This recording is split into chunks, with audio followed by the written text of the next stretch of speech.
Salam alaikum, mes frères et sœurs, j'espère que vous allez bien. J'espère que vous allez bien. On attend le frère Abdallah ainsi que le shir.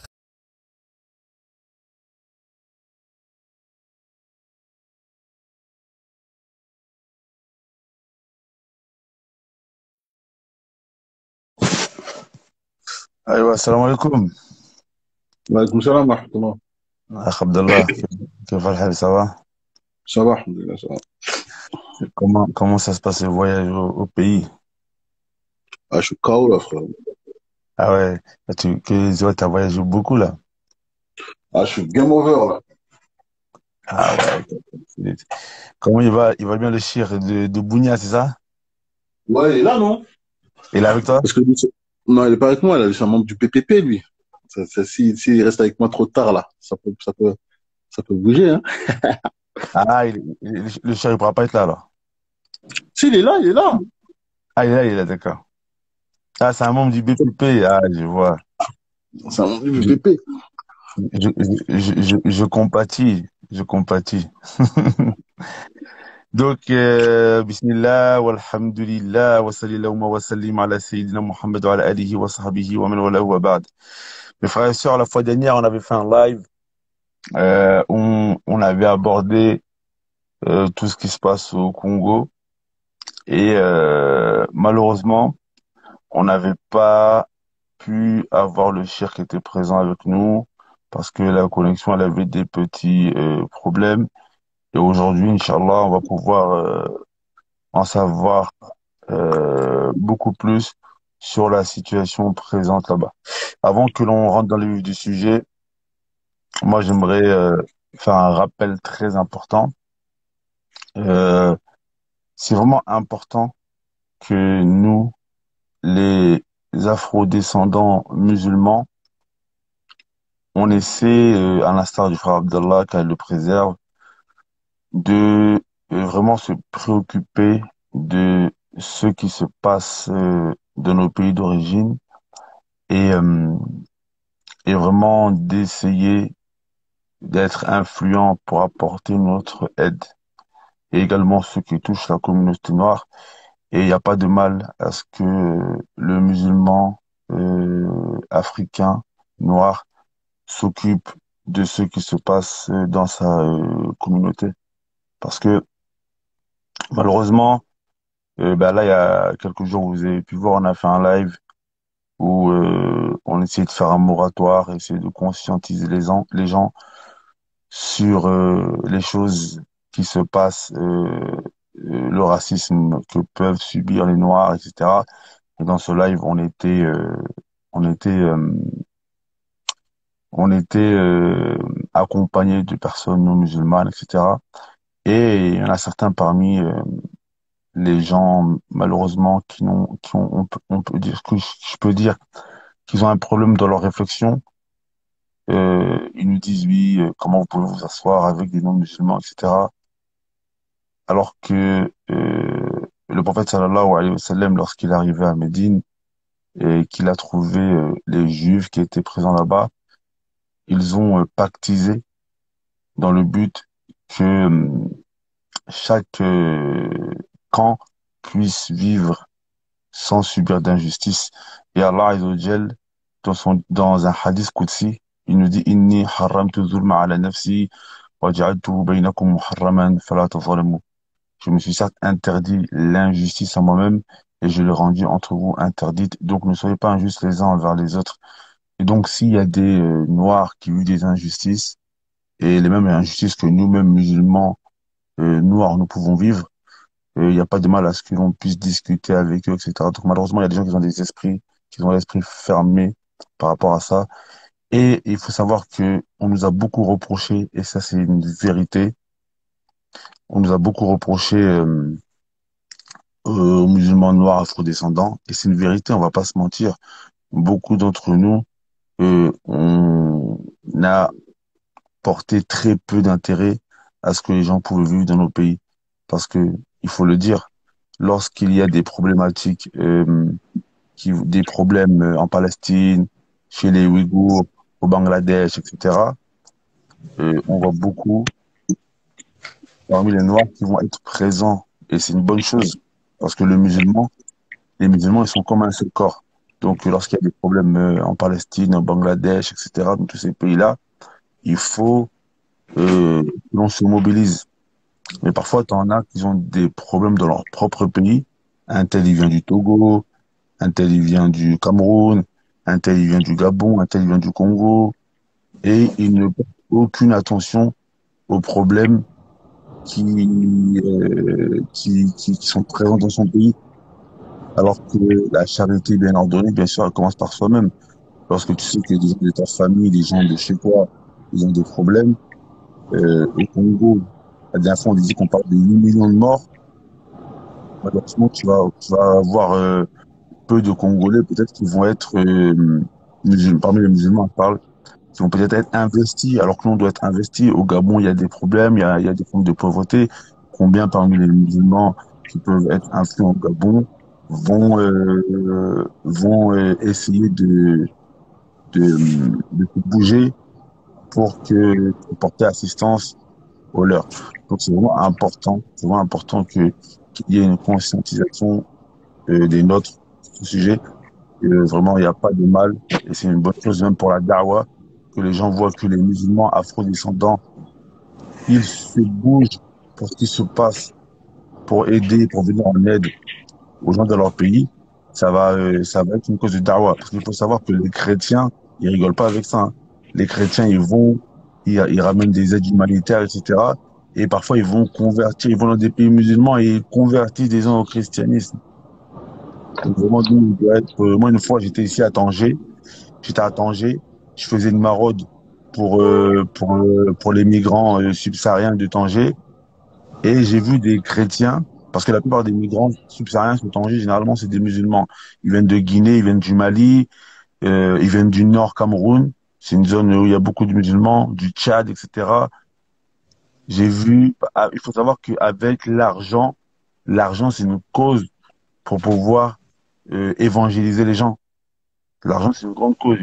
Les évangélistes, ils venaient et ils essayaient de les convertir au christianisme en leur promettant des dons, etc., etc.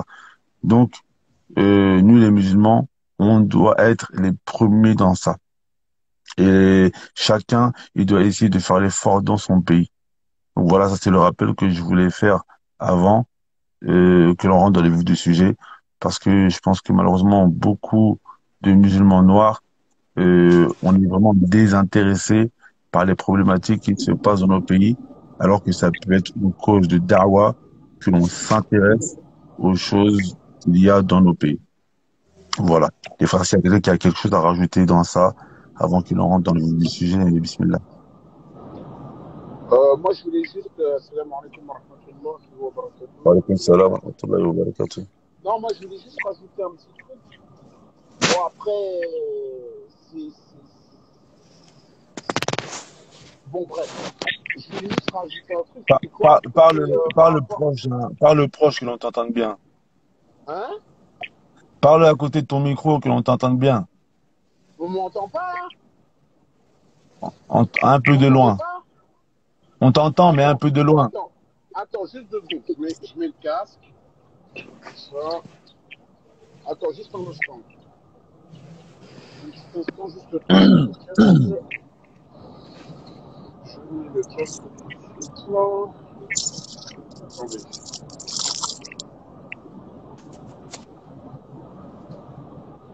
Tac.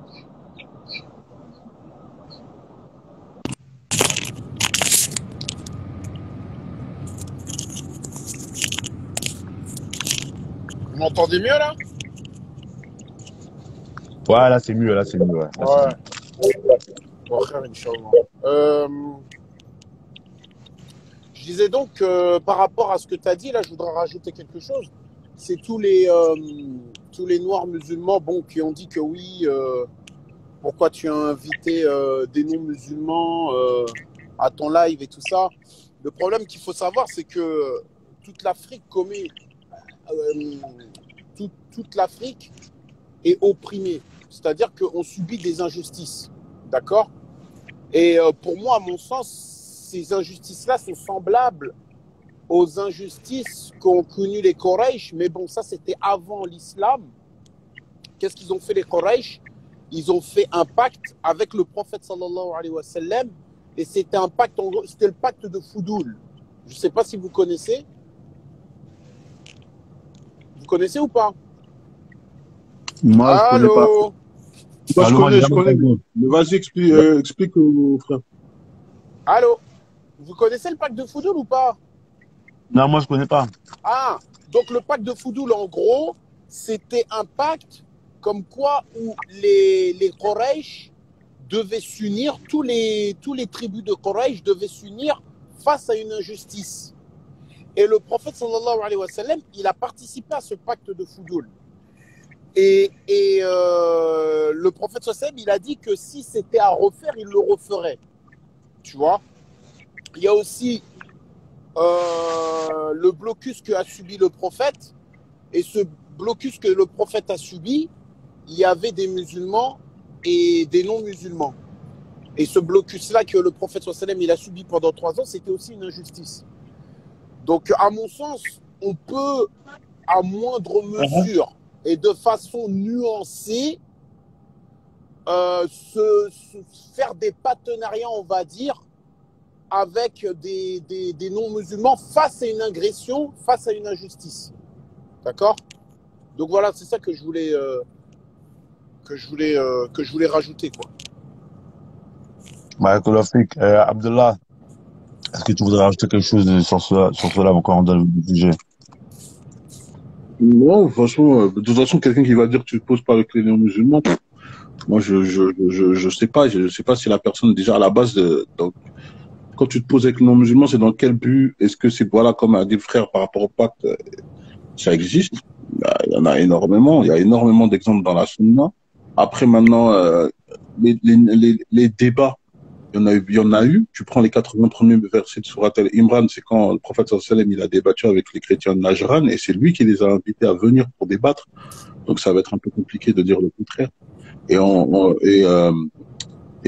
quand le prophète sallallahu alayhi wa sallam, il est venu à Médine, bah, il y avait des accords avec les juifs de Médine, tout ça. Donc ça va être un peu compliqué de rentrer dans quelque chose comme dans quelque chose de catégorique comme on a pu l'entendre et dans lequel Voilà. on te fait les repos. C'est un peu ça, ça sera un peu ridicule de dire ça. C'est parce que il y a des exemples, il y en a tellement que moi je sais même pas par où commencer au fait.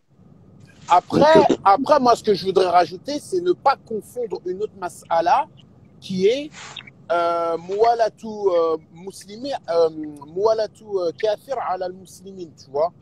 C'est-à-dire, ouais, ça c'est là, bien. ça c'est un autre truc, c'est un autre sujet. C'est-à-dire aider les mécréants sur les musulmans, ça c'est l'ayadjous, ça il y a ijma', ça c'est du koufr et tout ça. Mais là, on n'est pas dans ça, là. Là, on est dans des gens qui se font agresser et qui essayent plus ou moins de... Ça, il faut bien le et c'est un truc où on a échangé et discuté, tu vois, c'est même pas, tu vois, il n'y a rien de... Ouais, ça c'est clair. De toute Donc façon, voilà. Mohamed Lamine, ça c'est des trucs que on va perdre notre temps avec des trucs comme ça. Ça, il y aura toujours des gens qui vont parler et voilà. On fait ce qu'on a à faire. Après, tu sais, voilà. Le shir il est là, bon, si le shir il veut parler, comme Exactement. ça. Exactement. Donc, alhamdoulilah, au moins c'est clair. Je voulais quand même faire un petit bayen. Comme ça, Comment il s'appelle Mohamed Lamine, est-ce que tu peux me retirer? Je vais changer de casque. ok, vas-y. Vas-y. Voilà, c'est bon. Barakallahu fik. Salam alaikum. Donc, revenons donc, rentrons même dans le vif du sujet. Donc, on a le shir ici présent. Abdallah, dis-moi si je ne me trompe pas, c'est bien Abounia. Je crois qu'Abdallah est bug.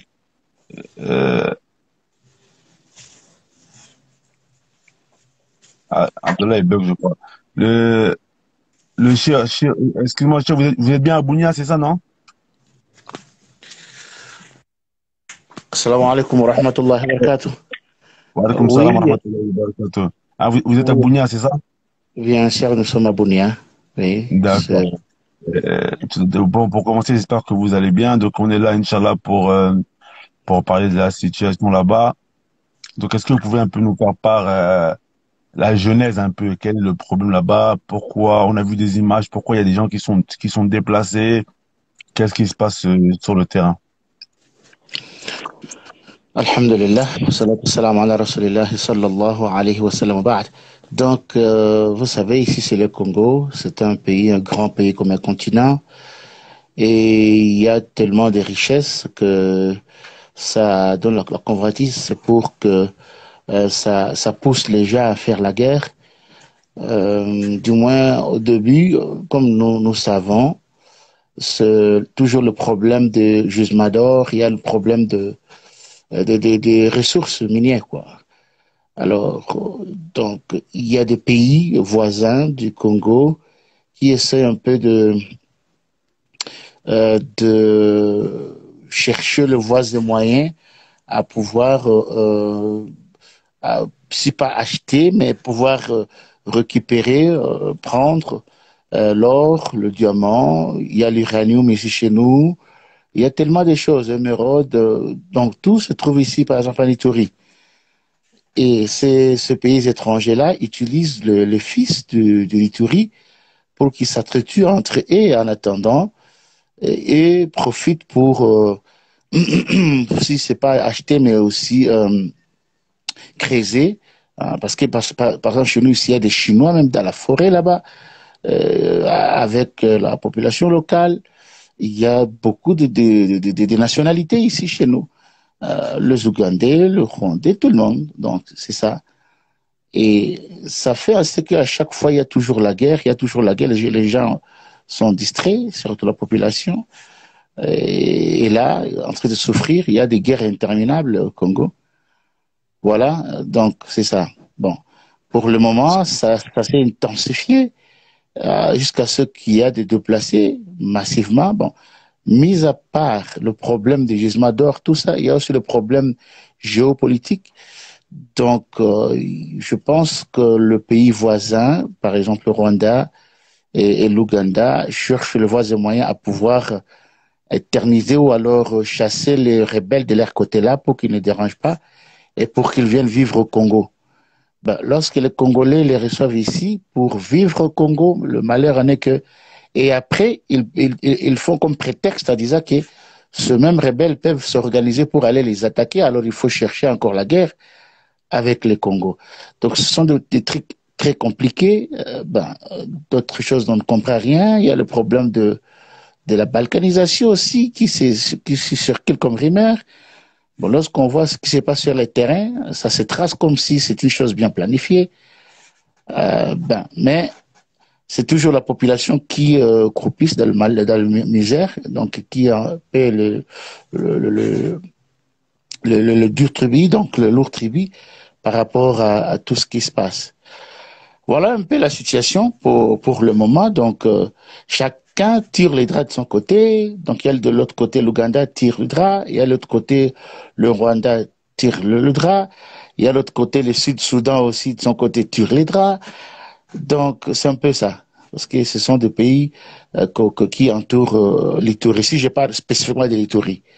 Voilà. Ben, là, pour le moment, il y a tellement de déplacés à tel point que la population ne peut plus faire les champs, parce qu'ici nous sommes des éleveurs et des agriculteurs, donc les gens ne peuvent plus aller aux champs, mais aussi les éleveurs, tous sont déplacés vers l'Ouganda, vers la frontière, donc c'est un peu ça, donc ça devient très compliqué. Euh, D'accord. Et le problème là, ça fait combien de temps que ça a commencé maintenant? Bon, la deuxième vague a commencé depuis 1900, on a 2017, 2017. C'est la deuxième vague. Depuis 2017, il y a des tueries jusqu'à aujourd'hui. Donc nous sommes maintenant à 2022 et ça continue. Donc il y a une accalmie quand même, on peut dire pour le moment. Il y a de cela 2 semaines, donc il y a quelques groupes de rebelles qui ont déposé leurs armes, qui disent qu'ils veulent Maintenant, ils attendent le programme de PDDRCS, donc le programme national de désarmement, et qui vont faire sur les réinsertions communautaires, quelque chose comme ça pour ces gens-là. Mais le gouvernement, c'est à son tour, traîne encore le pas, et ces gens-là ont déposé les armes, ils attendent leur récompense, si je peux dire, ou peut-être leur intégration dans l'armée. Ben, mais le gouvernement a refusé. Il a dit catégoriquement qu'il ne peut pas prendre encore ces gens dans l'armée parce que c'est ça qui crée encore le problème. Bon, mais ils sont habitués à ça. Hein. Lorsqu'il y a le problème de négociation, il y a ceux qui se disent, ils sont des généraux autoproclamés, des colonels, et ils veulent encore rentrer dans l'armée avec leur grade et alors n'ont aucune formation. Tout ça, comme vous le savez, c'est la rébellion. Ça devient compliqué. Ben, mais de l'autre côté aussi, il faudrait que le gouvernement promette aussi quelque chose pour leur permettre de sortir de la forêt. Bon, peut-être qu'ils remettent les armes, moyennant quelque chose. Bon, jusque-là, le gouvernement n'a pas encore pris la décision. C'est ça, pour le moment, nous attendons. D'ailleurs, je suis membre de programme de PDDRCS, le programme national de désarmement, des réinsertions, donc au niveau de l'Itourie ici. Je suis conseiller à cette équipe-là, donc avec le gouverneur de notre province, mais jusque-là, ça traîne toujours, ça traîne. Donc, avec la situation qui vient encore de se passer au niveau avec l'agression du Rwanda et des M23, ça complique encore les choses. Donc, ça fait traîner encore une fois le début de cette opération pour le désarmement des miliciens à notre contrée ici. Donc, il y a à peu près plus de 20 quelques de groupes, plus de 22 groupes, aussi je peux dire de groupes et des groupuscules de miliciens qui sont ici. Donc, vous savez, avec ça, ça devient compliqué, mais je pense que maintenant, la population en a marre. La population veut s'organiser aussi d'une façon ou d'une autre pour maintenant se prendre en charge. Et je pense à partir de là, ça va être encore très, très, très compliqué, mais alors, Dieu, Inch'Allah, Dieu va nous épargner de tout ça. Je pense que le gouvernement va prendre sa responsabilité. Mais les conflits, là, c'est comment? Ils font des attaques armées comme ça dans les maisons des gens ou bien ça se passe comment? Oui, ils font des attaques dans les maisons des gens. La ville qui est épargnée, c'est la ville de Bunia. C'est la capitale, si on peut dire, le chef-lieu de la province de l'Itourie. Et alhamdulillah, chez nous, ici à Bunia, on est épargné. Mais en plus de ça encore, il y a le problème encore des ADF Nalou. Et donc, les ADF Nalou, les terroristes, ça devient encore très compliqué. Et c'est là encore qui fait l'amalgame. Maintenant, on ne sait plus qui fait quoi et comment. Ça devient très compliqué, surtout pour le musulman, ça devient encore un cauchemar. Parce que là, on ne sait pas comment se situer. Donc, on commence à nous doiter, à nous regarder avec le mauvais œil, à nous doiter, à nous pointer les doigts. Donc, ça devient compliqué. Tout ça, c'est pas possible, c'est pas facile pour nous ici en Itourie. Mais c'est quoi les répercussions comment les répercussions sur la communauté musulmane se manifestent? Wallah, je peux pas te mentir, c'est pas facile. Parce qu'il y a avec tout ça, il y a aussi le problème des règlements de compte, tu vois. Donc, parce qu'ici, il y a le problème de conflits armés, mais des conflits tribaux aussi. Vous savez, parce qu'il y avait deux tribus qui se battent, comme au Rwanda, les Hutus et les Tutsis, mais ici, il y a les Hema et les Lindous. Donc, on peut dire les agriculteurs et les éleveurs. Et ça complique les choses. Et avec ça, il y a le problème des ADF Nalou.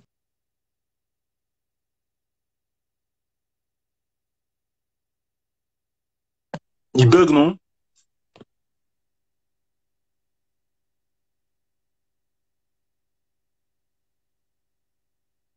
Ouais, il bug, je crois. Ouais, il bug, ça va se reconnecter, Inch'Allah. On t'a vu avec un musulman. Alors, là, lorsqu'on Ouais, dit c'est un mais ADF, ça avait coupé. Je disais, il y a les Hutus et les Tutsis qui sont en conflit. je disais, le conflit qui s'est passé au Rwanda entre les Tutsis et les Hutus, c'est identique, presque ça se ressemble avec ce qui se passe ici chez nous entre les Hema et les Lendou. Jusque-là, vous comprenez? Ouais, ouais, d'accord. Parce qu'en fait, c'est les Emma et les Lendu, c'est les mêmes tribus, mais qui sont du côté Congo. Oui, ils sont du côté Congo, bien voilà. Ouais. D'accord. Les Lendou sont des agriculteurs et les Hema sont des éleveurs. Et les Hema ressemblent un peu, sur le plan morphologique, ils ressemblent un peu au Tutsi. C'est ça. Et sur le plan morphologique aussi, les Lendou ressemblent plus au Bantou, donc au Hutu. C'est ça. Et vous disiez, lorsqu'on vous croise avec un musulman, qu'est-ce qui se passe? Oui, c'est ça encore le problème des ADF Nalou. Ce sont des groupes qui se disent musulmans, donc avec tout ça, ils mettent le soi-disant les charia. Donc il y a des gens qui tuent même avant-hier. Il y a des camions qui étaient incendiés en cours de route. Même une semaine passée, il y avait de camions incendiés, des gens tués en cours de route. Donc ça devient difficile en tout cas de voyager facilement à partir de Bunia, partir par exemple à Kisangani qui est à 750 kilomètres. Donc c'est trop risquant chaque fois, donc il y a des attaques comme ça. Mais ces gens-là, ils s'identifient comme des musulmans, c'est ce qu'ils disent. Et ça crée un problème pour la compréhension, ça fait l'amalgame. Parce que les gens disent, ces gens-là peuvent s'infiltrer dans la population, ils peuvent en tout cas s'infiltrer, faire des dégâts dans la ville. S'ils les feront, certainement, ils vont passer par des musulmans. Ce sont des musulmans comme ils sont. Parce que les chrétiens disent ici, les musulmans s'aiment beaucoup. En tout cas, ils s'entraident souvent. Donc, ils peuvent toujours cacher, les musulmans peuvent toujours cacher les adeptes dans des mosquées, peut-être, dans leurs maisons, pour qu'ils fassent les forfaits et puis qu'ils rentrent dans la forêt. Donc, c'est ce qui fait la psychose des fois. Mais pour cette fois-ci, donc, enfin, il y a ces 2 ou 3 mois passés, il y a un peu la calmie, ça se calme un peu dans la ville ici, mais pour votre information, il y a à peu près 15 personnes, 15 musulmans qui sont incarcérés, donc dans le cadre d'enquête seulement, bon, bien que il y a parmi eux, il y a qui vont être relâchés parce qu'il y avait le procès. Bon, parmi eux, il y a des gens que les enquêtes continuent, mais parmi eux aussi, il y a le problème des règlements de compte. Lorsque vous savez, une famille dit que non, moi je suis témoin, je vis ce monsieur-là avec ces gens qui ont porté de, de soutanes avec de chapeaux blancs comme ça, donc ce sont des musulmans, ils avaient des armes comme ça. Tu vois, le règlement de compte dans des villages et le gouvernement, donc la police ou le militaire, n'ont pas besoin d'avoir beaucoup d'explications. D'abord, ils te prennent et ils vous mettent dans la prison en attendant. Et là, ça devient très compliqué. Lorsque vous êtes un ADEF, ici, ils disent comment le milicien là, congolais, ils sont de hors la loi. Mais les ADF là, on ne blague pas, sont des terroristes, donc ils ont leur façon de les traiter. Et que tu sois congolais ou non, donc si tu collabores avec ces gens, donc on te traite d'une façon là qu'on ne sait pas comment faire. Mais nous, alhamdulillah, des fois, nous, on contacte le gouverneur, on fait des advocacies, des plaidoyers. On essaie un peu de passer par-ci, par-là, de toquer à des portes, en s'organisant aussi avec des jeunes, de la jeunesse musulmane. Donc, quelques gens qui ont fait le droit, on s'organise comme ça, comme une ONG, donc défenseur des droits de l'homme, pour en tout cas assister ces gens-là dans la prison. Mais moi aussi, à mon niveau, en tant que responsable de la communauté, on a signé un contrat avec il y a un cabinet ici des avocats, à peu près 6 avocats, donc ils aident ces gens-là, donc ils suivent leurs dossiers au niveau de l'auditorat. Donc moi je pense que peut-être, Inch'Allah, dans les jours qui viennent, il y a des autres qui vont être relâchés. Ben, les autres ils vont être condamnés, on ne sait pas, donc on voit seulement. Donc c'est un peu ça, ce qui se passe chez nous. La situation est complexe. Et bah, du coup, ce serait quoi les besoins de la population sur place?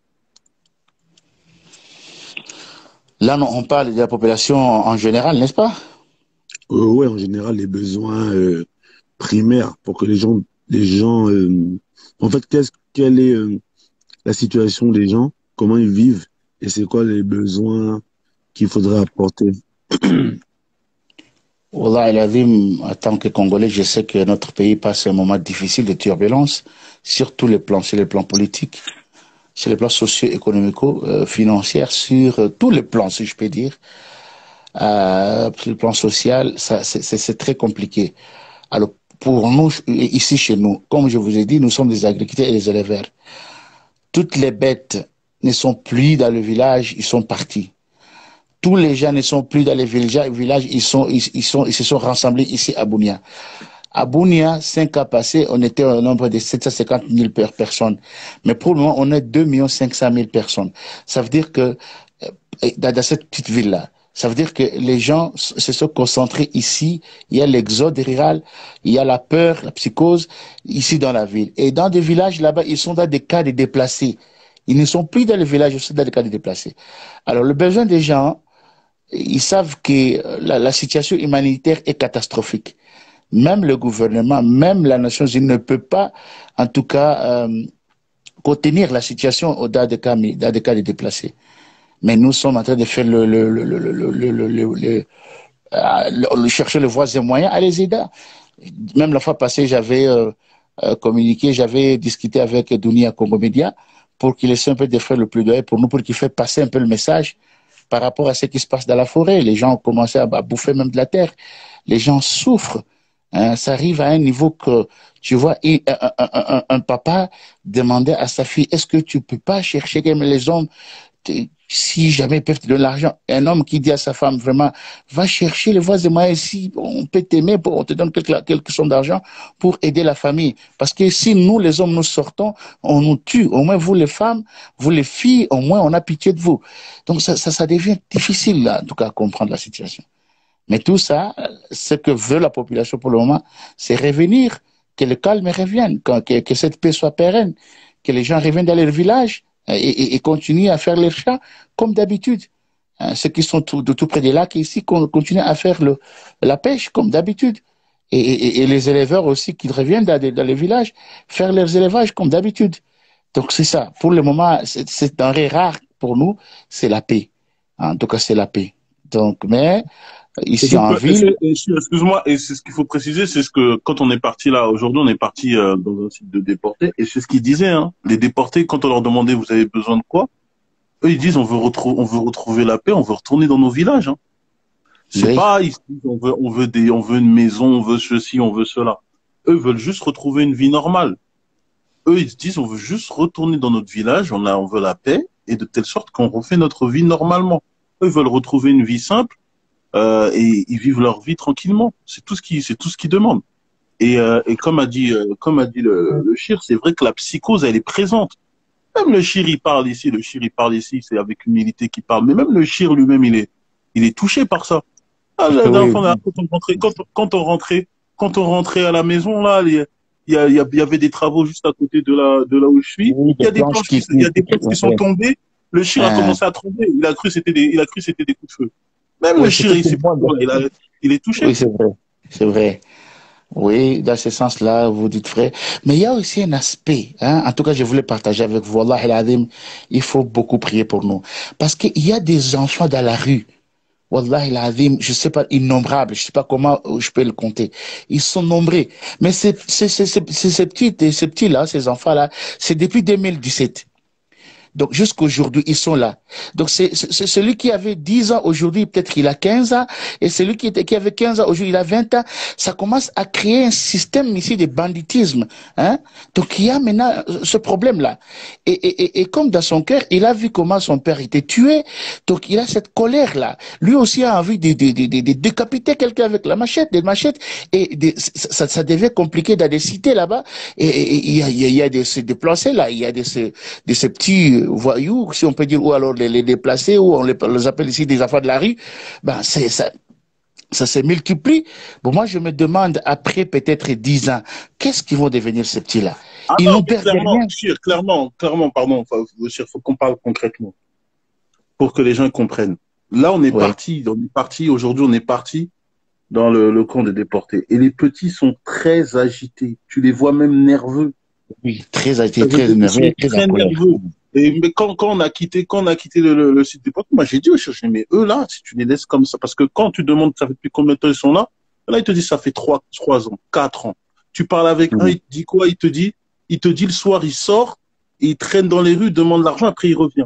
Ça veut dire le fait que même nous on soit venus, on est venus en éclairage, il dit ouais, vous venez, vous ne ramenez rien, mais ça commençait même à prendre des cailloux. Ça veut Oui, dire oui. que clairement, ça va devenir des, comme on dit chez nous là, des Koulouna, ça va devenir des gens de la rue. Et comme j'avais dit au Chir, j'ai dit, mais ça là, ça veut dire là, ils sont petits, ils ont des 7 ans, des 12 ans, tout ça. Mais quand ils seront gros, là, ça fait que la ville là, à Bounia, il y aura une très, très grande insécurité. Parce que c'est des Oui. 3000, des 3000, des 4000, des 5000 déportés comme ça, et la ville de Bounia, elle est petite. Ça veut dire que finalement, il y aura une très, très grande insécurité s'ils restent comme ça. Parce que quand tu leur poses la question, là, ils te disent, ça fait des 5 ans qu'on est là. Ça fait des 5 ans qu'on est là dans une cabane comme ça. Il y a peut-être 3000 déportés. Il y a 3 forages. Il y a que 3 Il forages. Il y a des enfants, ils sont là, c'est pas ils n'ont pas de 3000. vêtements. Ils sont Ils nus. sont 14 789. C'est 3000 ménages, mais la population, le nombre de gens, c'est 17 800, quelque chose comme ça. 14 000, pardon, 789, quelque chose comme ça. Bon, de ces 14 000, peut-être, si on prenait, il y a peut-être 6 000, 8 000, parce que ce sont plus des enfants et des femmes. Il y a peut-être 8 000, 10 000 des enfants comme ça dans ces camps, des déplacés. C'est très compliqué. Oui. Vraiment, c'est pour ça que, subhanallah, les savants nous répètent souvent que le meilleur des bienfaits, c'est le bienfait de l'islam. Après le bienfait de l'islam, il y a le bienfait de la santé. Et après le bienfait de la santé, il y a la sécurité. Subhanallah. Parfois, on se rend pas compte, on se plaint de beaucoup de choses, mais il y a que celui qui perd la sécurité qui se rend compte de ce bienfait-là. Moi, je me rappelle, en 2010, j'étais en Égypte et c'était la révolution. Et donc, ben, le président, il est tombé, c'était Moubarak. Et donc, il y avait plus la police, il y avait plus de policiers, il avait déserté. C'était l'insécurité au point où chacun, il était obligé de monter la garde lui-même pour chez lui. Et vraiment, c'est là que je me suis rendu compte que le bienfait de la sécurité, c'est énorme. Parce que quand tu vis dans un pays où tu te lèves le matin, mais tu sais pas, si tu sais pas si tu vas arriver au soir, ça fait partie des signes de la fin des temps. On se rend pas compte, mais parmi les signes de la fin des temps, c'est que les meurtres vont être répandus. Et ça, on assiste aujourd'hui à cela. Donc, je pense que il faut vraiment que la communauté invoque pour les gens qui vivent dans ces situations-là. Quand tu le vois, c'est que tu le vois vraiment avec les enfants. Parce que tu vois, l'enfant, il a l'innocence. Tu vois, moi, Oui, oui. j'ai fait quand même pas mal de pays, tu vois, même des pays instables. Et tu vois que l'enfant, en fait, comme il est dans son monde, il réalise pas réellement ce qui se passe. Ça veut dire que moi, j'ai fait pas mal de pays qui étaient instables. Même quand j'étais au Yémen, tout ça, tu vois que l'enfant, tu vas jouer avec lui, il l'oublie. C'est-à-dire quand tu joues avec lui, il oublie à Ouais. l'espace d'un instant. Voilà, mais là, moi, j'ai vu que même, tu sais, ça veut dire, il nous suivait, et même dans des gestes simples. Par exemple, je vais voir l'enfant, je le souris, il me sourit de loin. Je lui tends la main, il a peur. Je fais un petit mouvement, un petit mouvement, je me retourne, tu vois, il court. C'est-à-dire, il a l'habitude. C'est comme si pour lui, c'est ancré en lui de fuir quand il voit quelque chose de brusque. Oui, oui. Tu vois, j'étais obligé à un moment, j'étais obligé de jouer un peu au foot avec eux parce qu'ils étaient extrêmement nerveux, hein, Mohamed Lamina. Wallah, ils étaient extrêmement nerveux. Hein. Extrêmement nerveux. Pour que tu les vois plus calmes, ils disent, ah, vous venez pourquoi faire? Et tu vois ils sont dans un état d'esprit ouais, voilà, hein, si ça doit péter, même si on est des enfants, on va participer. Hein. C'est-à-dire l'instinct de survie, il est là. Ils sont préparés à Quand tout. c'est des enfants. Ils sont préparés à tout. Voilà. Bon, mais pour le moment, en tout cas, moi, je pense qu'on est en train de réfléchir parce que on préparait une conférence donc sur la paix et le développement de l'Itourie, donc avec la société civile. Et à cette occasion-là, nous voudrions réfléchir les voies et moyens de trouver une solution parce que après tout, oui, il y a la situation catastrophique, il y a ceci, il y a cela, mais il faut trouver quand même une solution. Donc on peut pas tout résoudre à un seul moment.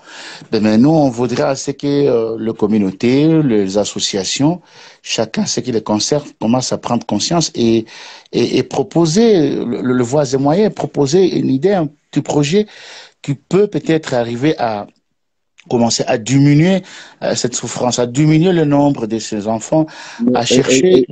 est-ce que la communauté internationale a fait quelque chose pour venir en aide là-bas? Le problème, c'est ça encore le paradoxe, parce que la communauté internationale veut agir à travers la MONUSCO. Donc c'est à partir de là que la communauté internationale a presque toutes les informations donc importantes et fiables, si je peux dire dans ce sens-là. Ben, il y a un certain moment que les Congolais aussi ne veulent plus de la MONUSCO ou des Nations Unies, soit disant peut-être c'est eux qui cherchent, qui occasionnent, qui facilite des affrontements comme ça. Des fois, ils disent qu'ils distribuent des armes pour que les gens se battent, pour qu'ils continuent à être bien payés. Donc, no work, no job, comme ils disent ici. Alors là aussi, c'est un problème. Et lorsque la communauté internationale veut peut-être aider, ils disent que non, comme vous ne voulez pas de la MONUSCO, c'est que vous ne voulez pas de la communauté internationale. Et que non, si on n'a pas confiance à votre gouvernement, on n'a pas confiance à vous pour vous aider directement. Et là aussi, ce sont des paradoxes qu'il faut aussi chercher à résoudre, c'est ça. Vous voyez, ça c'est un problème. Mais de l'autre côté, il y a aussi le problème, excuse-moi, mais il y a aussi le problème qu'il faut pointer, c'est que dès lors que tu vas voir qu'il y a des organismes internationaux qui viennent, entre guillemets, pour aider la situation ici, il y a aussi, ils viennent aider si tu rentres dans leur paradigme. C'est-à-dire que pour que tu aides, il y a des conditions qui doivent être faites. Et parmi ces conditions-là, déjà, elles touchent la foi du musulman. C'est-à-dire que tu vas voir que parmi ces paradigmes-là, pour soi-disant être une aide à la situation, tu vas voir qu'on va porter atteinte à la foi musulmane. Par exemple, le site où on était, il y avait 3 églises. Il y a 3 églises. Oui. Moi, j'ai demandé, mais j'ai dit, mais il y a plusieurs villages. Il me dit, oui, il y en a plusieurs. J'ai dit, c'est des villages qui viennent d'où? Moi, j'ai demandé à la personne quand on se promenait, j'ai dit, c'est des villages qui viennent d'où? Il me dit, ouais, il y a des villages, c'est des villages chrétiens, des villages, c'est des villages musulmans. Il y en a plein, ils viennent de Kivu, la partie musulmane, tout ça, là. Voilà. Il a commencé à me dire ça. J'ai dit, mais comment ça se fait, il n'y a pas de mosquée ici? Il dit, non, il n'y a pas de mosquée. Il y a 3 églises. Quand on est arrivé là-bas, ils étaient en train de chanter les cantiques de l'église. Et quand je disais comment ils se débrouillent pour manger, ils disent, à la base, tous ces déportés, ils se débrouillent, sauf que les ONG, là, chrétiennes, de temps en temps, ils donnent à manger. Mais maintenant, la question qu'on va se poser, quand ils donnent à manger, là, tu crois qu'ils vont donner à manger comme ça? Ou sinon, ils vont s'apporter atteinte à la foi musulmane des gens? C'est ça le problème. Ça, c'est un problème. C'est un problème majeur, ça. Quand le shir, il me dit que les pasteurs en pleine église, ils te disent en pleine église, ouais, même s'il faut enceinter une musulmane, enceinte-la, comme ça, si elle se fait renier par sa famille, après tu la ramasses et après elle peut devenir chrétienne. Quand t'entends que ça dit des choses comme ça, c'est chaud. Oui, ça c'est notre stratégie, oui. Ça s'est fait ici chez nous. En fait, bon, comme on touche déjà à ces points, je peux peut-être augmenter quelque chose. Par rapport à ça, il y a le problème avec les organisations locales ici. Par exemple, moi j'ai une association, mais aussi j'ai d'autres personnes avec les ONG islamiques ici. Les problèmes se posent au niveau local ici, Wallah, je vous jure. Nous, dire qu'être aidé, par exemple, par le PNUD, ou quoi, ou la MONUSCO, en tout cas, ils ne nous aident pas. Mais chose drôle, même les musulmans qui sont dans les Nations Unies, ils aident à chaque fois les orphelinats chrétiens ici. Donc, il y a des écoles chrétiennes qui aident facilement. Mais lorsque nous demandons comme musulmans, ils disent non, Wallah, ici, on essaie de faire ça, on est chassé. Parce que la Nations Unies dit, ça, c'est pas votre rôle. Moi, j'ai dit, bon, ok, ce n'est pas votre rôle, mais pourquoi vous aidez alors les chrétiens, mais pas nous les musulmans? Wallah, on en souffre. Donc, des fois, moi-même, ma femme, je suis un cher. Mes femmes portent le niqab. Mais lorsque vous partez à l'hôpital, même moi aussi, j'ai la honte. Ils disent, oh, comment ça chanter? Il faut chanter de cantiques, et puis vous faites la prière à la chrétienne, de prière chrétienne, bien sûr. Et après, ils vous disent, ok, est-ce que vous acceptez que le Christ soit votre Seigneur, votre Sauveur? Parce qu'il faut d'abord accepter le Christ pour que ce médicament-là fonctionne. Des paroles pareilles choquantes, vraiment. Ben, vous allez rien faire, vous restez seulement calme, et après, là, vous entrez, c'est le même docteur chrétien là et qui vont déshabiller votre femme bien sûr et qui vont dire que non il est en train de la soigner ta femme, toi tu es dehors, ça nous fait très mal. Mais lorsqu'on a toqué à des portes, chercher au moins de construire un centre de santé, tout ça, un hôpital du type islamique comme ça, nous aussi on a nos filles, on peut arriver à nous organiser. Là, ça ne tient pas. Mais il y a des fonds sociaux ici pour le gouvernement, c'est toujours la même chose. Il y a les systèmes qu'on appelle ici les systèmes retour. Donc, si vous allez demander, par exemple, $5,000, il faut savoir qu'on va vous remettre seulement 2,500, c'est que vous allez faire le retour de 2,500. Et avec ces 2,500, vous ne parvenez pas à construire ce qu'il fallait construire comme le projet a été conçu. Et là encore, ils disent non, en tout cas, vous, on peut plus vous donner l'argent, vous ne savez pas comment gérer le projet, tout ça ici. Donc, il faudrait avoir les standards pour que eux puissent te financer. Et nous, on n'a pas ces standards. C'est ça encore le problème. Et c'est pour cette raison, nous restons là, bras croisés. Ben, on s'organise avec les moyens des bords, bien sûr, alhamdoulilah, mais ça aussi, c'est un problème. Est-ce que tu peux récapituler la situation, en grosso modo, pour ceux qui viennent d'arriver et pour le monsieur qui vient d'arriver, parce que il est monté dans le live, mais il comprend pas vraiment trop. Excuse-moi, cher, hein. Je voulais qu'on puisse récapituler parce qu'il y a des nouvelles personnes qui sont arrivées. Il n'y a pas de problème. Et pour le monsieur là qui vient d'arriver, pour qu'il comprenne. Parce que vous êtes du Congo aussi, monsieur? Monsieur Maestro. Ah, exact. Je suis congolais. D'accord. On va un peu récapituler la situation pour que vous puissiez comprendre en grosso modo de quoi il est question. Ok, donc pour récapituler ce qui se passe actuellement, c'est que moi je suis français d'origine congolaise. Actuellement, j'habite en Égypte, mais de base, j'ai grandi en France. Et là, je suis actuellement à Bunia avec le chef qui vient de parler là. Donc, je suis à Bunia en ce moment. Ma famille vient de l'Est, vient de Kivu. Donc, moi, je connais pas mal l'Est. Je suis déjà parti là-bas plusieurs fois. J'ai pas mal de projets humanitaires pour le développement de la partie Est du Congo. Et donc, là, on parle de la situation qui se passe ici à Bunia. Par rapport aux troubles qui se passent, les troubles qu'ils ont encore, la flambée de troubles qui se passent actuellement avec le conflit rwandais-congolais. Et donc par rapport à ces conflits-là, on est en train de mettre en évidence la situation délicate qui se trouve au sein même du Congo actuellement. Actuellement, comme vous le savez, hein, vous êtes congolais, comme vous le savez, les richesses du Congo sont demandées, sont convoitisées par tout le monde. Et là, il y a un trouble qui se passe actuellement qui vient mettre la zizanie au sein de la communauté congolaise. D'abord, la présence musulmane conséquente que je pense que vous connaissez, si vous connaissez l'histoire, qui est visible à l'Est, se sent particulièrement menacée. On se sent particulièrement menacé. Il y a des choses qui se passent et qui ne devraient pas se passer. Il y a chacun cherche son intérêt. On trouve plus l'aspect solidaire et l'hospitalité africaine qui fait partie intégrante de la tradition africaine. Là, on trouve beaucoup d'individualisme dans une période de trouble où justement les gens doivent s'unir face à l'injustice et surtout pour aider les opprimés. Par exemple, là, nous, on était partis aujourd'hui voir le site des déplacés. Bah, quand on a commencé à dire bon, écoutez, on va faire un repérage parce que nous, on essaie de faire des choses pour aider la population. Le gardien qui était venu, qui était sous, bah, le gardien, il a commencé à dire oui, mais il n'y a pas de souci, on vous remercie d'être venu pour aider vos frères. Et il a dit bon, pour que vous fassiez ça, faut que vous posiez $50. Donc nous, on est là, on vient pour aider les gens, on vient pour aider les pauvres, mais nous, on doit laisser les pauvres et on doit te donner à toi $50. Voilà le problème. Ça veut dire l'esprit, la mentalité même, elle est à revoir. Et face à ces malheurs qui se passent, on trouve des gens qui, justement, ils profitent de ça pour alimenter le trouble. Et au lieu d'être des personnes qui vont essayer de chercher la paix, qui vont essayer de chercher à aider le prochain, à pouvoir ramener une stabilité et un équilibre dans un lieu de trouble, ben, on trouve des gens qui vont profiter de ce trouble-là pour pouvoir tirer les choses à leur avantage. Et c'est ça qui est dramatique. Voilà pour résumer la situation. Ok, ok. Bon, merci beaucoup.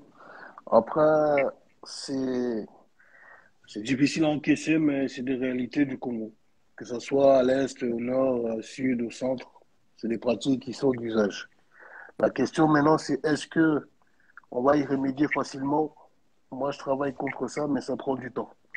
C'est pour ça que je dis que ces pratiques-là partiront seulement avec un changement de mentalité. Mais la mentalité, c'est pas avec les anciens, c'est avec les jeunes. Après, c'est vrai qu'en situation de crise, il faut avoir de la solidarité, mais comme je dis souvent à l'Est, le conflit, il est aussi dû aux élites congolaises corrompues, aux problèmes de mentalité, aux ONG qui se trouvent là-bas et aux forces multinationales de la MONUSCO qui sont là depuis pratiquement 30 ans, qui n'ont jamais apporté de solution. Parce que le jour où la MONUSCO vous apporte une solution, ils n'auront plus de travail. C'est pour ça que je dis que l'Est du Congo est une zone très stratégique pour le monde, mais les Congolais ne bénéficient pas encore des richesses de cette zone-là parce qu'ils ne sont pas en possession de prendre le contrôle total de la zone. Ce qui arrive, ce que vous décrivez, est difficile à encaisser, mais après, au Congo, il y a des pratiques qui sont des pratiques qui datent. La question maintenant, c'est est-ce que nous autres, ayant peut-être vécu à l'extérieur, ayant vu un autre modèle social, est-ce qu'on est prêt à l'accepter pendant un temps? C'est la question que tout Congolais doit se poser. Parce que c'est vrai que déposer 50 dollars quand on vient aider d'autres personnes, c'est illogique. Mais comme je dis souvent aux jeunes avec qui je vais au Congo, il y a des choses que vous allez trouver logiques en Europe qui ne sont pas logiques au Congo. C'est l'écosystème qui est différent, c'est des choses que je ne tolère pas, mais il faudra lutter contre ça. Ça prendra du temps, parce que tu dis que la personne était déjà saoule. Ce qui veut dire qu'elle n'est même pas en capacité de gérer l'endroit où elle gère parce qu'elle est saoule. Mais maintenant, après, chaque action humanitaire qui vient aider les personnes dans les situations de difficulté, c'est toujours des récompenses futures. Mais après, comme je dis, la volonté de réussir doit être plus forte que les obstacles qu'on rencontre en Afrique. Sinon, on n'aura plus envie d'y aller et souvent certains abandonnent. C'est ce que Après, j'ai il dit, faut... hein. Franchement, ce C'est que tu ça. viens de dire, mon frère, c'est exactement ce que j'ai dit au Chir. Quand je suis revenu, Ah ouais. je t'avoue que quand je suis revenu du site, moi, j'étais un peu dépité, hein. Franchement, Ouais. C'est... moralement, ça m'a donné un coup. Et moi, j'ai dit au Chir, j'ai dit, franchement, si c'est pas l'amour du pays, moi, normalement, ça y est, tu laisses, hein.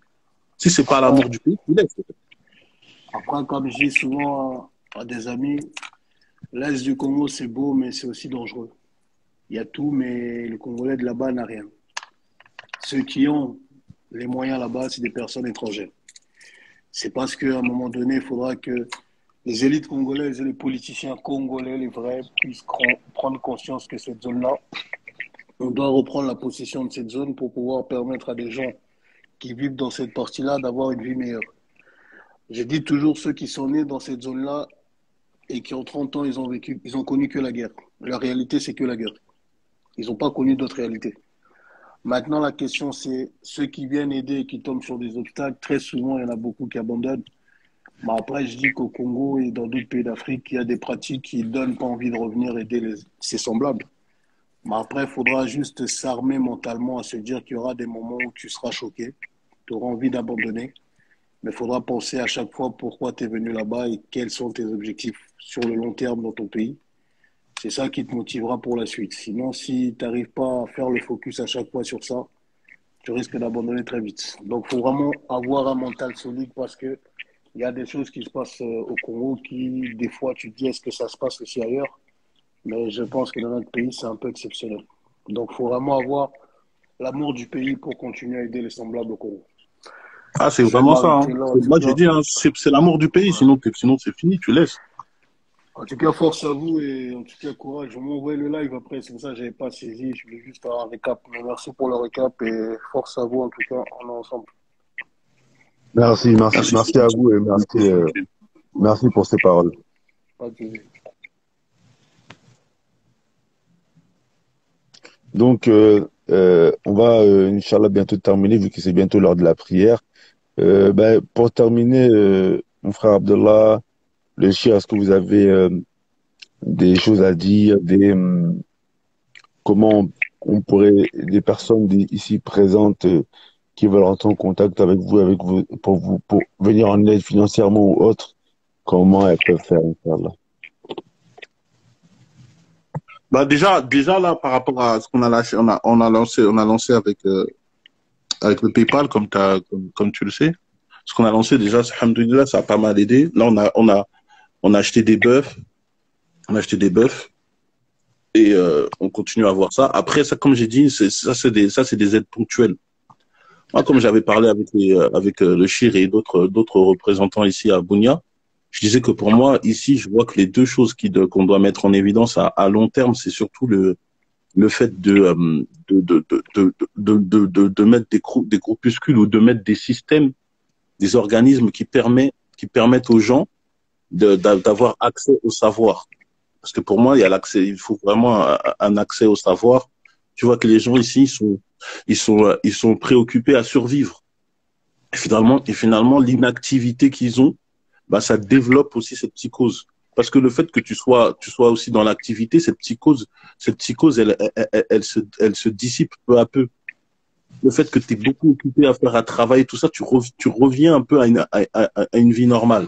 Et donc, pour moi, il faut l'accès au savoir, l'accès à l'éducation, de mettre des organismes qui permettent aux gens de développer leur intellect, et ensuite aussi les mœurs. Les mœurs. Parce que dans les temps de guerre, quand on regarde en Afrique, dans les temps de guerre, bah, c'est là qu'on entend beaucoup de choses qui vont pas. Il y a le viol, il y a la dépravation sexuelle, il y a plein de choses qui vont pas. Et là, par exemple, les petits qui sont déportés, ça, c'est des futurs problèmes. Là, on les voit pour l'instant comme des victimes parce que c'est des enfants.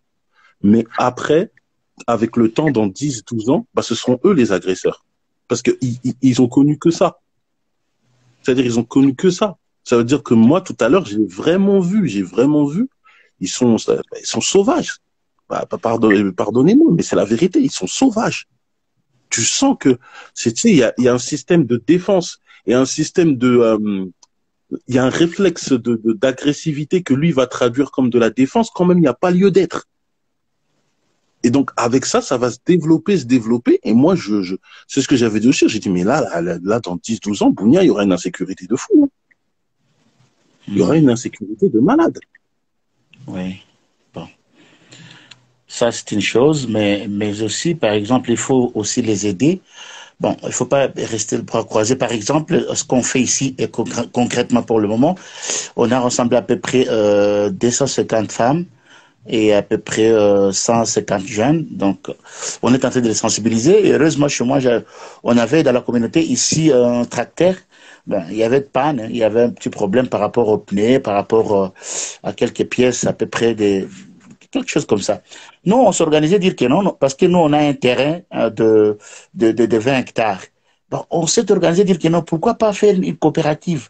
Comme ça, on essaie peu de faire l'agriculture et puis ça vous aide un peu. Vous aurez un peu quelque chose comme activité, quoi. Et ça vous permettra un peu d'oublier aussi la guerre, tout ça.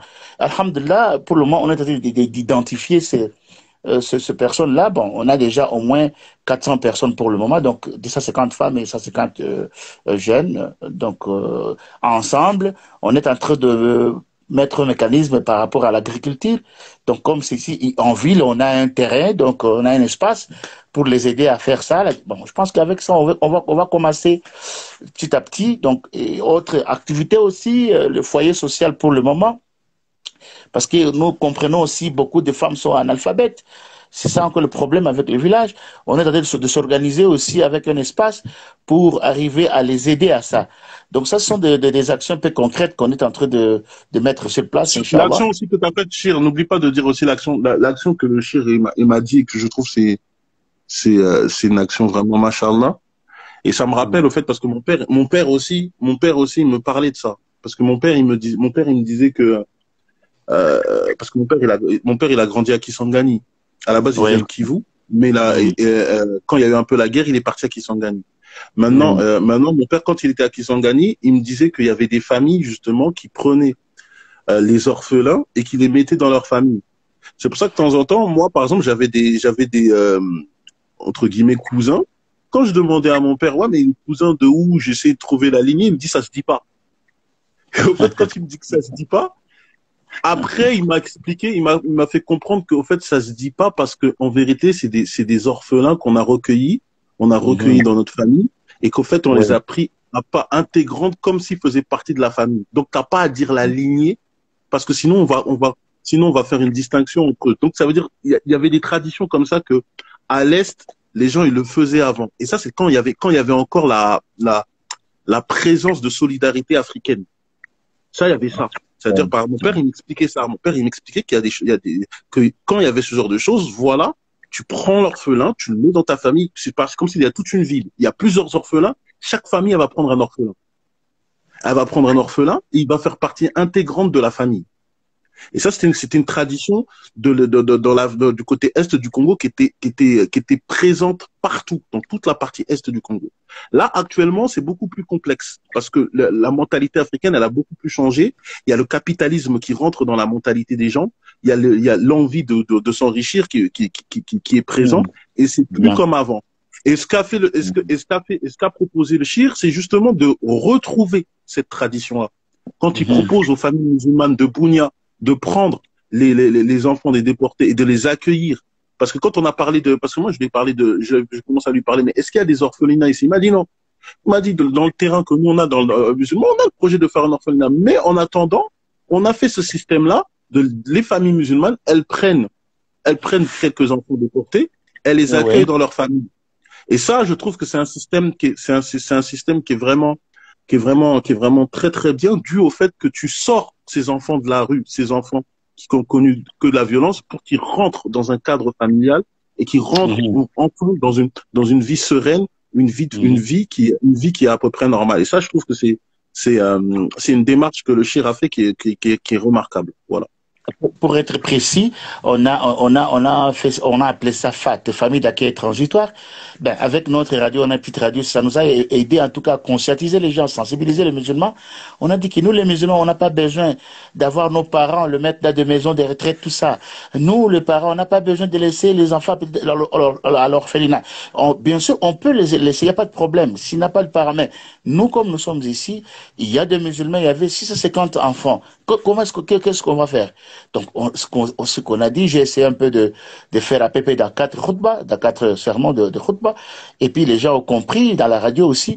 Donc, les gens se sont répartis comme ça, le famille comme ça, et puis ça s'est dissipé. Donc, c'est comme si ils ne sont pas là. Ils sont là lorsqu'il y a l'aide, comme maintenant mon ami Abdullah Al-Hanafi est venu. Donc là, on va les répartir dans des mosquées. Comme ça, ils reçoivent un peu quelques aides, de la viande. S'il y a d'autres choses, vraiment vivre. On distribue. Comme ça permet aussi à cette famille-là d'être soulagée un peu, mais ça permet aussi aux musulmans d'être ensemble, comme le monsieur mon ami vient de le dire. Donc c'est pas facile de comprendre qu'il y a des orphelins, de tout ça, mais ils sont là. Et les familles aussi qui se sont déplacées sont là, les musulmans. Alhamdulillah, on est organisé à ces niveaux-là, donc alhamdulillah, ça marche. Pour le moment, en tout cas, ça marche. Ouais. Machallah, bah, écoutez, merci beaucoup pour tout ce que vous faites. C'est vraiment une très bonne initiative. C'est vrai que avant l'arrivée des maisons des orphelinats, le prophète sallallahu alayhi wa sallam, un jour, il a dit dans un hadith que celui qui héberge, celui qui prend l'adoption des orphelins, lui et le prophète sallallahu alayhi wa sallam vont ensemble au paradis. Et le prophète sallallahu alayhi wa sallam, il a collé entre ses deux doigts pour montrer comment cette personne se rapproche du prophète sallallahu alayhi wa sallam au paradis. Donc c'est vrai que malheureusement c'est des adorations que l'on néglige de nos jours, mais dans ces temps de guerre c'est vraiment c'est obligatoire. Lorsque les enfants sont dans la rue, le musulman, celui qui a la capacité, il doit vraiment d'accourir vers ce genre d'œuvre. Donc Allah, je dis, il vous récompense bien. Inch'Allah, ya Rabbi, Inch'Allah. En 2023, si Allah il nous prête la vie, Inch'Allah, je viendrai visiter Bounia, Inch'Allah, sur place. Inch'Allah.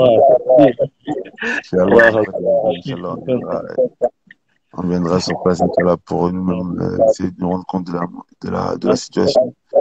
Et essayer de faire bouger les choses à notre niveau, Inch'Allah. Donc en tout cas, qu'Allah vous récompense en bien pour ce que vous faites là-bas. Inch'Allah, on va retransmettre le live sur YouTube. On va partager les liens PayPal. Et voilà, s'il y a des gens tous ceux qui veulent participer, vous allez sur le Instagram du frère Abdallah. Vous allez voir le lien PayPal. Vous avez vu la situation, comment elle est. Il y a des femmes qui se prostituent.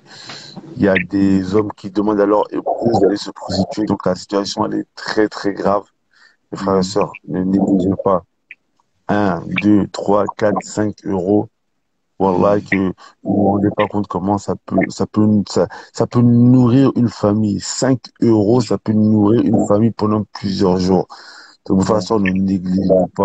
C'est une obligation pour nous. Et celui qui veut même sortir la zakat, elle mêle sa zakat. Les savants disent que on peut même la sortir en avance. Dans les moments de troubles comme ça, celui qui a la zakat, elle mêle, il peut la sortir en avance. De toute façon, ne négligez pas, vraiment, partager. Malheureusement, les problèmes, quand c'est, voilà, alhamdoulilah, et c'est une bonne chose. Quand les problèmes arrivent dans certains pays, on partage beaucoup. Quand c'est dans d'autres pays, on partage très très peu. Malheureusement, très peu de personnes dans la communauté partagent et, et ils sont là pour motiver pour les problèmes qui se passent dans des pays comme le Congo, etc. Et voilà, mes frères et sœurs, ne soyons pas négligents face à la situation que ces gens sont en train de vivre. Aujourd'hui, c'est eux, demain, ça pourrait être nous. Donc voilà, essayons, Inch'Allah, de mettre le cœur à l'ouvrage et voilà, d'essayer de participer par les invocations, parce que le plus important au final, c'est les invocations, parce que la paix, elle ne va revenir qu'avec les invocations. Donc voilà, essayons d'invoquer Allah Azza wa Jalla la nuit. On est dans les derniers jours de Dhul Hijjah. Et voilà, je demande à Allah Azza wa Jalla qui vous facilite, qui ramène la paix dans ce pays, dans tous les pays. Amen. Vraiment qu'il améliore vos situations. Inch'Allah, si vous avez des choses à finir, c'est bientôt la prière. Je sais pas si vous avez un mot de la fin à dire avant qu'on clôture. Abdallah, est-ce quelque chose à dire avant qu'on clôture? Non, non, je laisse le chef clôturer. Pardon? Est-ce que vous avez un mot Je de laisse la le fin à chef dire avant qu'on clôture? Alhamdulillah, je suis très ravi, très content parce que la fois passée, ça n'a pas tenu, donc le micro ne marchait pas, tout ça. Alhamdulillah pour aujourd'hui, j'ai essayé un peu de partager avec vous la situation sur le terrain. Il y a tellement de choses à dire, mais je pense que ce petit-là qu'on vient de partager, ça suffit, alhamdulillah. Que Dieu vous garde, que Dieu vous facilite, que Dieu vous bénisse, et Inch'Allah. Soyons en contact, soyons ensemble, en tout cas. Aidez-nous les uns les autres, aidez-nous pour aider aussi le vulnérable, le pauvre, le vieillard, les orphelins ici chez nous, Inch'Allah. Jazakumullah khair. Barakallahu fikoum, et qu'Allah vous récompense en bien, Inch'Allah. De toute façon, on reste en contact. Les frères et sœurs, ceux qui veulent donner, n'hésitez pas à aller la story de Frère Abdallah, vous avez le lien PayPal. Et voilà, qu'Allah vous récompense en bien, Abdallah, Barakallahu fik, le cher de Bounia, qu'Allah vous récompense. Et Amen. Inch'Allah, si Allah nous prête la vie en 2023, on se verra là-bas, Inch'Allah. Allahu Akbar, je vous attends, Inch'Allah. Soyez contents. Qu'Allah est facile. Allez, Nous salam aussi, on alaikum. fera un jour que je visite aussi chez vous là-bas, Inch'Allah. Inch'Allah, on se voit au Gabon, Inch'Allah. Amen, amen. Inch'Allah. Allez, salam alaikum. Wa alaikum assalam.